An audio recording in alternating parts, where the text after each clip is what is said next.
Accounting বিষয়টি অত্যন্ত mathematical, কোনো ধরনের মুখস্থ বা রিগোরাস কোনো বিষয় নেই।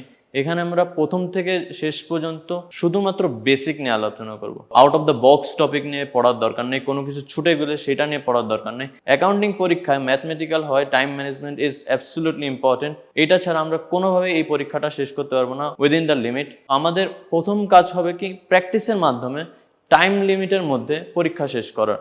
গুড লাক পেনের সফট অয়েল বেসড ইঙ্ক দেয় নিখুঁত লেখার আত্মবিশ্বাস। Good luck pen, make your lakh.